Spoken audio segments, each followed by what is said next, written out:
Hello and welcome to the Book Club Review, the podcast about book clubs and the books that get you talking. Here in the UK, the summer is over. We've shaken the sand from our flip-flops and put our suitcases away. Now we're in back-to-school mode and thinking of ways to improve ourselves. In my book club, there's been recent heady talk of reading Ulysses. But if, like us, you're busy reading the literary greats, you might not have time for the 1,000,001 self-help books out there. That's where two Australians come in. With their podcast, What You Will Learn, Adam Jones and Adam Ashton read a book each week and share the best bits. What started as a way of training themselves to read more turned into a mission to package up the essential ideas they think people need to know. Recently, the two Adams joined me to talk all things reading and life optimization. We began, however, with the essential question of how to tell them apart. Jonesy and Ashto, I think, is the easiest way to do it. So I'm Jonesy, and Ashto over there is also an Adam. Adam Jones and Adam Ashton. Ashto and Jonesy. How awkward does that sound in my British accent? I think it sounds endearing. I think you got it, Kate. Thanks so much for coming on the show. It's very nice to meet you both. Laura and I have a great fondness for a good motivational read. And actually, it's a little known fact that before we started our podcast, when we were getting together to practice a format and to see if we could make it work, the two books we talked about were Happiness by Design by Paul Dolan and Alain de Botton's marriage guidance novel, The Course of Love. I don't know if you've covered either of those two. No, they're both new ones to us. I think we're definitely overdue to do an Alain de Botton. It's one of those names that everybody knows, but we haven't done a single one of his books yet. So you came up with your idea for your show and you decided that these, what we call them, they're not really self-help books, are they? Because you cover the real span from the more academic end of the spectrum right the way through to, say, Oprah Winfrey's recent memoir. How do you describe them? Well, it's a good point. I feel like the word self-help's kind of got tarnished a little bit. I feel a bit funny saying we're like a self-help podcast. We have gone really wide. So in our book, we've gone from getting your shit together, which is all about part one, which I'd say is the self-help part, all the way through to business and marketing, also evolution, history, and philosophy. So we do the widest range of books. We probably started ourselves in that self-help genre and slowly evolved to do new things. I scrolled back to the very, very first episode that you ever did. And then I flipped forward again to your most recent episode, which I think, is it 310? Is that right? Does that sound right to you? I think there's 310 that are up there, plus there's probably another 20 to 25 that we've taken down over the years, yeah. I was interested to see if you sounded wiser when you got to your 310th episode than you had when you first started out. And it was a very interesting exercise. In the beginning, you did sound quite uncertain. You really sounded like you were feeling your way. Whereas your more recent shows, you're totally assured, incredibly confident, you're very smooth, you absolutely know what you're doing. And I'm curious, is that just podcasting expertise or is it these books that have changed you? I'm glad to hear that it sounds like we've progressed. I think my biggest criticism of myself when I've listened back to old episodes is I feel like I'd sound like I know exactly what I'm talking about. Probably the skill of podcasting or like talking, I probably wasn't as confident, but it seems like the ideas, I was more confident of what I thought, whereas I've probably over the journey become less confident and then maybe more confident, like the Dunning-Kruger effect. When you've read 10 books, you think you know everything. And then when you've read 100 books, you realize that you actually don't know anything. Early on, the perceived knowledge was high, whereas actual knowledge was very low. And isn't there is it Socrates, that thing about all you know is that you know nothing? You would know. Tell me. That sounds good. I think you said it pretty well, yeah. I like it. Well, it's also, Kate, when we began was literally just read the book, hit record, and then see what happens. There's people cooking in the background, nothing planned at all.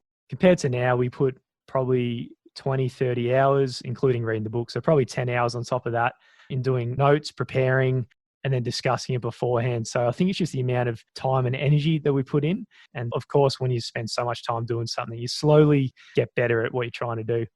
And so you read these books and then you're taking the essence of what you think are the best ideas and you're packaging them up in a kind of lesson, is the way I realised you sort of do it. You want to teach the listener the essence of this book that you've read, so that they can then go away and take those ideas on board. And I like the way, if it strikes a chord with you when you're listening, you probably would then go off and read the book for yourself, wouldn't you? That's our goal, really, is not to say, hey, listen to this. We're covering absolutely everything there is to know from this book. You don't have to read it anymore. It's really what we thought is going to be either the most impactful, that makes the most sense in a podcast episode. Sometimes it is a bit of a teaser, and just to say, hey, here's some great stuff. If you want to go deeper, read the whole book. Sometimes we think we cover it better than the book, depending on what the book is. But a lot of the time, it's pretty painful to chop some of the stuff. We try to keep it pretty tight and pretty succinct. It is pretty painful to chop some of the things that we chop out from our notes that don't actually make it into the episode. But yeah, I think you nailed it. I think we're really trying to pull out the lesson, not in a way of like saying, hey, we know everything. We've read this book, so now learn from us. It's more just like we're looking at the book. We've sort of like learnt 10% of the stuff having read the book and just saying, hey, here's all the things that you can learn from it as well. I was curious as to how you would cope with books that you maybe didn't get on with, or do you just tend to only focus on the books that you think are really worth sharing? I get the impression even things that you don't think are that great, you're still going to make the best of it and pull out any ideas that you think are worth sharing. There was one stage when at the end of every episode we said, all right, that's a crap book. That's 2 out of 10. And we just rag on it the whole time. And at one stage we thought, what kind of value are we giving to the listeners if we're just ragging on it? There's no point in listening to us. Whereas even though we're ragging on it, we know that there are some people out there who get a lot out of the book. So our job is really to try and put the best version of the book that's up there. And sometimes I won't like the book or Ashto won't like it, but still it's our job to try and understand the essence of what the author was originally trying to say. We're kind of lucky though, because I think the subset of books that I like and Ashto likes are quite different in some areas. So we do capture a wider net with both of our interests. And what are you looking for in a book that you choose for the show? I mean, there are so many books out there. I feel like you're not going to run out of material anytime soon, are you? But you must have a selection process. What catches your eye when you're looking for a book to feature on the show? I think we've both got very different ideas of what a good book is. And also definitely we've got different ideas of like what stuff should go on the podcast and what should not. I think we've over the years started to think more about who's listening, and that we don't want to just do the same stuff over and over. Doing 10 business books in a row would be pretty boring unless you absolutely love business, but we know that there's a big chunk of our audience who isn't really into the business stuff. So we try to go wide, really. We try to mix it up. We try to do a business book, a career book, a personal development book, a history book, a philosophy book. We try to really go from all different angles. And if we think we've overdone something, we'll try and look for something completely different and really try to mix it up. And it's quite impersonal. That's the other thing I thought was interesting. You don't really talk about yourselves very much. Yeah, we do use our own personal stories sometimes, but only if it serves a purpose of delivering what we're trying to teach. We've found over reading so many books that if you're really going to learn something, it's got 2 parts to it. The bricks might be the lesson and what you're learning, and the mortar that brings it all together and sticks it all together might be a story. So sometimes the authors use their own sort of mortar and their own mix and their own stories, but we might think it's more appropriate to use one of our own stories every now and then if it suits. But also pop culture anecdotes or other anecdotes we can take from other books to bring in. Most of the time, we won't just, waste the time of who's listening by just saying a rambling story if it's got no point to what the lesson is. Do you ever get sick of motivational reading? Do you ever just yearn to lie back in a hammock and read some trashy fiction? I personally don't. I've tried to read more fiction because it seems like everyone I talk to says you got to read more fiction, you got to read more fiction. I was probably doing 0 fiction books a year. I've tried to step it up to 1 or 2 and then try to step that up to 3 or 4 fiction books a year. I don't know. There's nothing really that's really grabbed me enough to be like, I want to do that more. Maybe I just still haven't found the right book. Yeah, I always think there's the right book for everybody. I haven't yet found the right book for my husband, but I'm convinced it's out there. It's there somewhere. We've been together for 27 years, and in that time I've never known him to read a fiction book. Not one. And you're on a book club. And yeah. And a book podcast. It's the great tragedy of my life. I live with someone who doesn't read. What book, and this will perhaps be different for both of you, what book do you think has had the biggest effect on you? For me, that's a pretty easy question. The first ever non-fiction book that I read that really changed my life in a very big way, and that was Alan Carr, The Easy Way to Stop Smoking. Before reading that, I was a pack-a-day smoker, partying on the weekend. Things weren't going in the right direction, I'd say. It was the first time I read a book, and it only cost me $30 and an 8 hours reading, and the return on investment was off the charts. The average smoker spends $1 million or something. So after that, I was thinking, what the hell is going on here? Why haven't I been reading non-fiction books this whole time? I went on a search for similar return on investment from other books. And over time, I definitely found it in different ways. Sometimes it's self-evident, the learning's what you get from it, but sometimes it's more arbitrary and you don't realize what you're learning and you look back on it. A real obvious one recently was Life-Changing Magic of Tidying Up by Marie Kondo. Really? Yeah, absolutely. So every now and then I just sit back and think what I used to live like and how messy everything was and dirty, and everything's just so tidy and clean now. And again, that has a profound impact. There's so much of that we've covered, and that's why I guess the passion of reading comes from just books like that where it really changes things in a pretty profound way. Ashto, how about you? I don't think I have as big a one as quitting smoking, living for an extra 10 years, saving $1 million. It'd be pretty hard to top that. And I feel like I probably don't have too many that I can point to. That was the one thing that changed everything. For me, it's more an accumulation of little lessons from a whole bunch of different books. Obviously, from a more meta perspective, the first book that really got me going was Dale Carnegie, How to Win Friends and Influence People. And that's probably been the most impactful because that was the one that got me so interested in reading that I now read 50 to 60 books every single year for the last 6 years. So that was like probably the one I can credit as the one that really got me going after having not really read it all for the first 22 odd years of my life before that. So you've read all these books, you've made all these podcasts, and then you decided to package it all up and put it into this book, the title of which is a word that's never been uttered before on the Book Club Review podcast. The shit they never taught you. It's beautifully designed. It's a real doorstep. You kindly sent me a copy.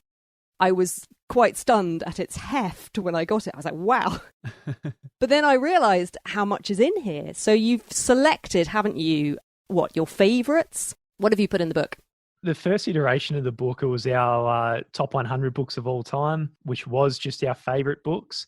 But then after sending it out to get some feedback from listeners, we had a few iterations after that to try and make it better. We stepped away from just what our favourite books are and put it towards the different lessons that we've learned throughout the journey and structured it that way. So we've got 115 different chapters where we're taking from the best of the 115 books that we've come across and put into 32 different lessons.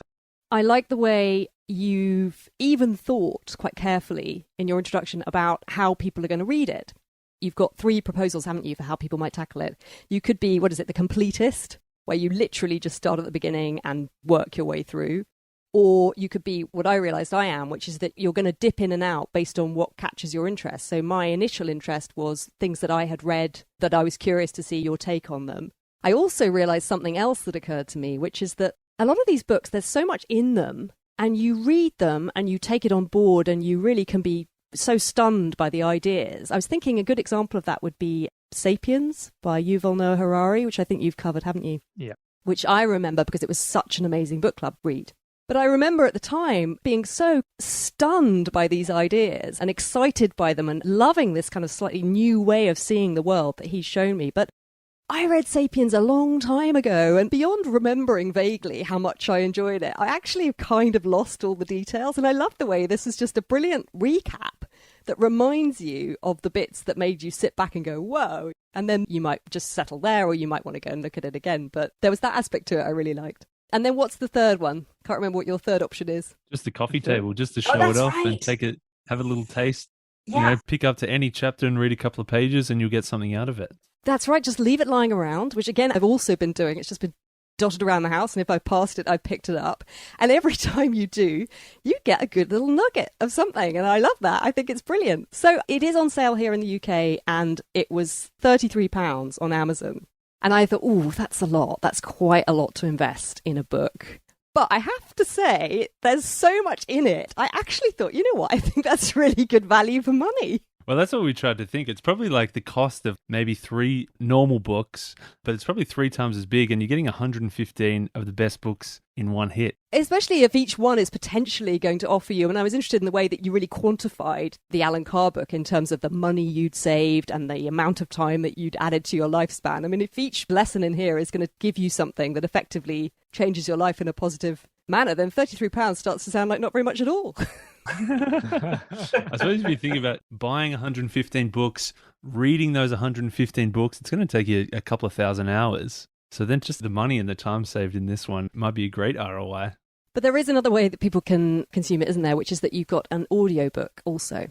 Yes, we do. In the audiobook, we've got the 115 books. We've also got an additional 32 books on top of that. So we've got a bonuses, a little bit extra in the audiobook because it is such a big book. It costs a bit to print and deliver as well. So it is more cost effective as an audiobook.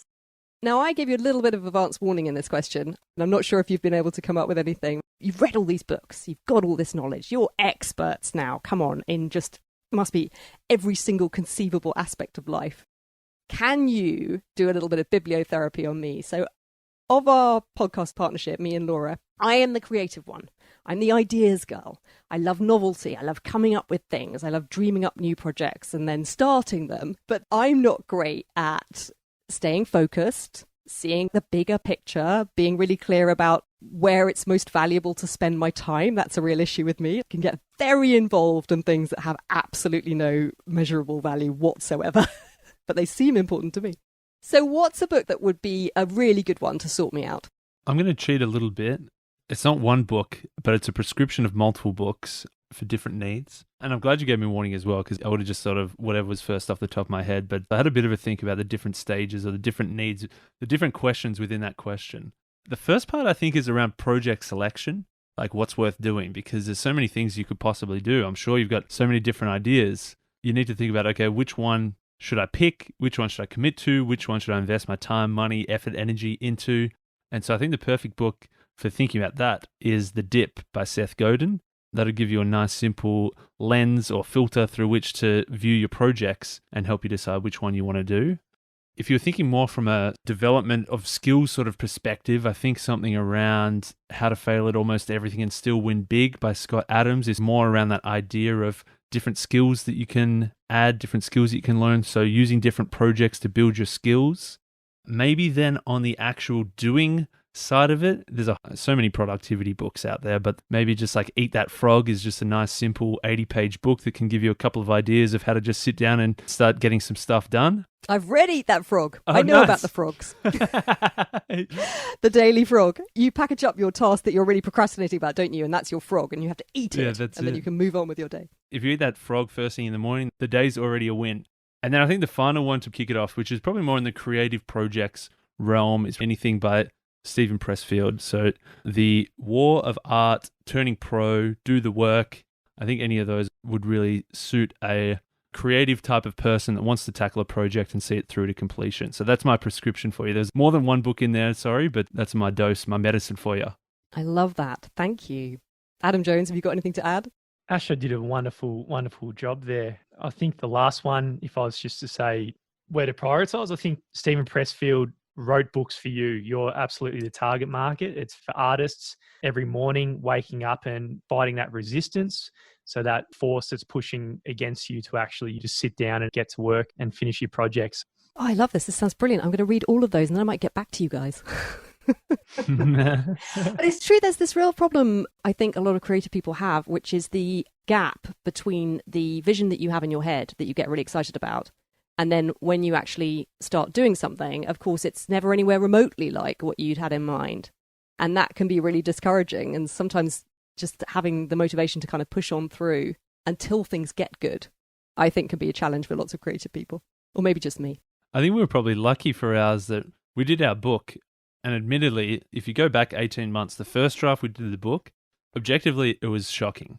But luckily for us, we had enough confidence to think that it was good, that it kept us going and kept us pushing through. We needed a bit of a reality adjustment from some of our listeners who read the book and gave some feedback, which was important to help us recalibrate a bit. But yeah, I think definitely the vision that you've got in your head and what you first put out on paper or wherever you're putting down your ideas can be a painful gap. But the only way to get better is to keep doing it and not to give up.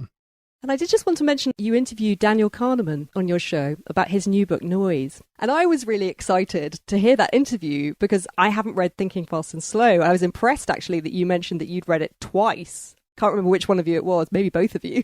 Yeah, we both doubled up. Because that is a very dense, complex book. I mean, the ideas are beautifully simple, but there's actually a lot. And he acknowledged that, didn't he? When you were talking to him, he said he couldn't help but write it that way. I loved your interview with him. It was just so great to hear him. And the book I have read about him that I think you've also read is Michael Lewis's book, The Undoing Project, which is a wonderful, wonderful, wonderful book about Kahneman and his partnership with Amos Tversky. How did you feel doing that interview? Were you nervous? Were you excited?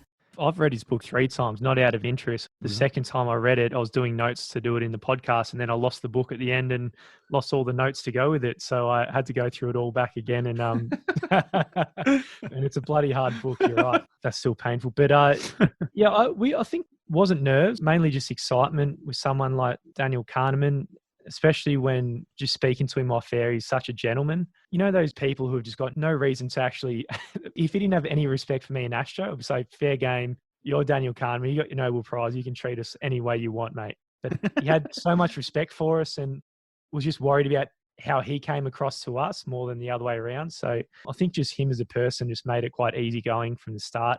Yeah, I loved hearing that. It was a real joy. So I have one more question on my list. Adam Jones and Adam Ashton. As Oprah Winfrey was once memorably asked, what do you know for sure?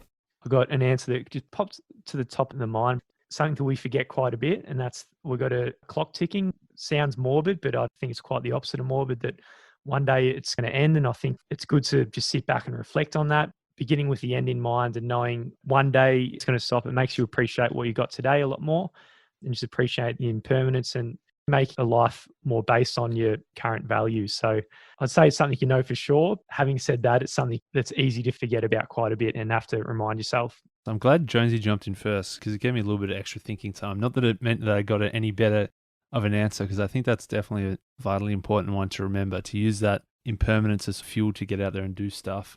I think for me, what I know for sure, and I don't know if it's necessarily true for everyone, but definitely true for me, is that I definitely prefer a life of being in the arena rather than on the sidelines. So getting in there, having a crack, or I guess the baseball metaphor, stepping up to the plate and having a swing, knowing that if you are having a swing, then you are vulnerable to striking out. You are vulnerable to just skimming it off to the side, goes out for a foul. But then knowing that the more you step up, the better chance you have of hitting a single, and eventually the better chance you have of hitting a home run. So I think being the person in the arena having a swing is a more enjoyable life than being the one on the sidelines. I think you might be right. Well, it's been a real pleasure talking to you both. The book is beautiful, and I think the thing that came across to me so strongly when I started looking through it was just how thoughtfully you've written it and how much love and care you've put into it. And I think that also comes across with your podcast, which I'm a little bit addicted to now. The more I listen to, the more I keep wanting to listen to new ones. So that's nice because I've got plenty of episodes to work through, haven't I? And it'll be interesting to see where you take it all next. So good luck, and thanks for coming on the show. Thank you so much for having us. You gave us a good challenge. There were some good questions that we haven't really been asked before and haven't had to think much about before. So thanks for the opportunity and for the challenge. Well, as the 83-year-old Daniel Kahneman said, got to keep that brain working, haven't you? That's it.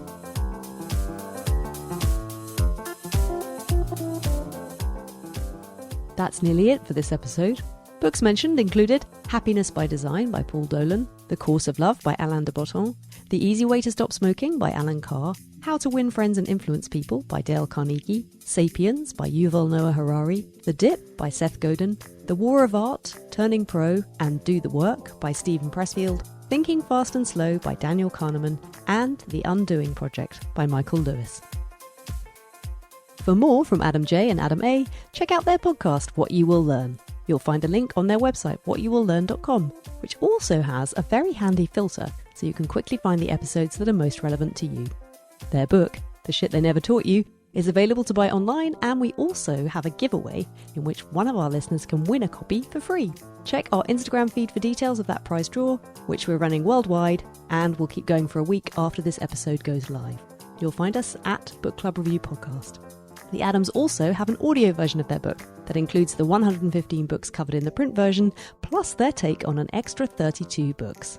Check their website for details, and listeners of the Book Club Review podcast can get a special discount price using the code BCRPOD at checkout.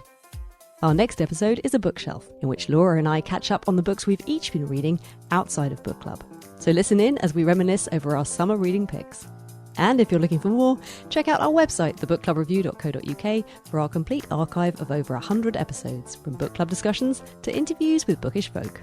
You can also find us on Twitter at BookClubRVWPod and on Facebook at Book Club Review Podcast.